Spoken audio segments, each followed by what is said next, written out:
भारत आणि न्यूझीलंड संघामध्ये आजपासून एकदिवसीय मालिकेला सुरुवात होणार। वडोदरा इथला पहिला सामना खेळवला जाणार। नुकतंच भारतानं दक्षिण आफ्रिकेला 2-1 न पराभवाची धूळ चारली। आता हीच कामगिरी कायम ठेवण्याची टीम इंडियाचा इरादा असेल।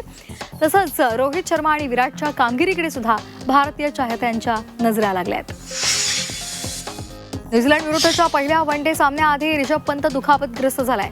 पंतला थ्रो डाऊनचा फटका बसलाय। पहिल्या सामन्याआधी नेट्समध्ये सराव करत असताना पंत जायबंदी झाल्याची माहिती समोर आली आणि आता या दुखापतीमुळे तो न्यूझीलंड विरुद्ध वन डे मालिकेला मुकणार असल्याचं वृत्त सुद्धा समोर आलंय।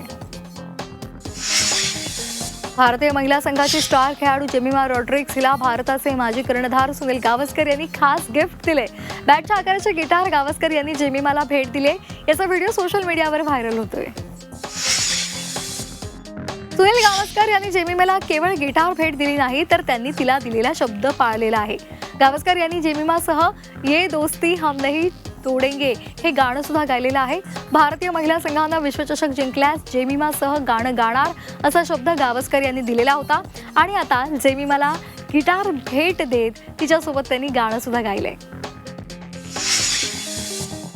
भारताचा गोल्डन बॉय नीरज चोप्रा यानं प्रशिक्षक यान झेलेन्स्की यांच्याशी फारकत घेत असल्याचं जाहीर केलेलं आहे।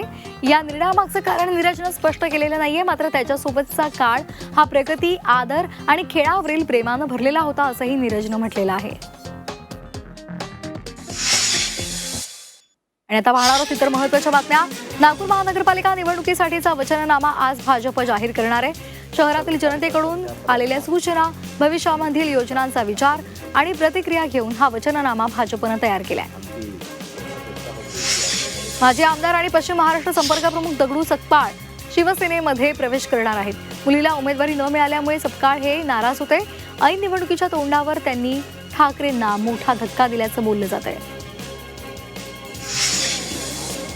ठाणे महानगरपालिका निवडणुकीमध्ये भाजपनं यंदा मुंब्र्यामध्ये प्रचाराचा धडाका लावलाय। मुंब्र्यामध्ये भाजपनं मुस्लिम मतदारांसोबत बैठका घ्यायला सुरुवात केली आहे। आमदार निरंजन डावखरे यांनी मुंबई चौक इथे सभा घेतली आहे।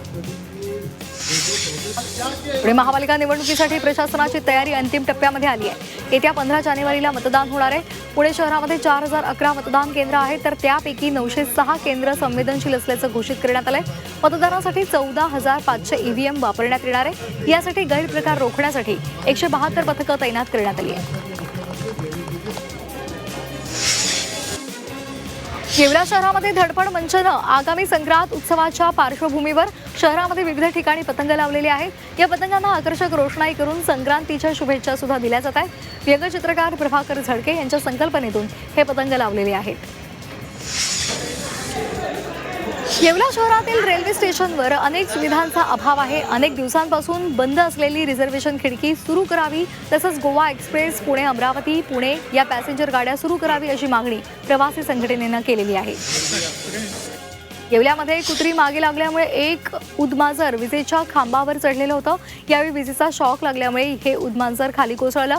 वन विभागाच्या पथकाने या मांजराला ताब्यात घेतलं आणि त्याच्यावर उपचार सुरू केलेत।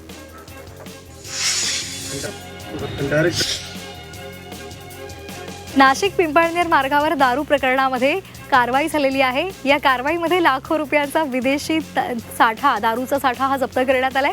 या प्रकरणामध्ये अज्ञात संशयिताविरोधात गुन्हा दाखल करण्यात आलाय।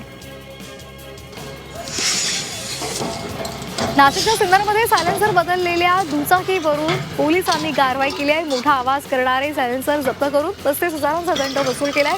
जप्त केलेल्या सायलेन्सरवर पोलिसांनी बुलडोझर फिरवलाय।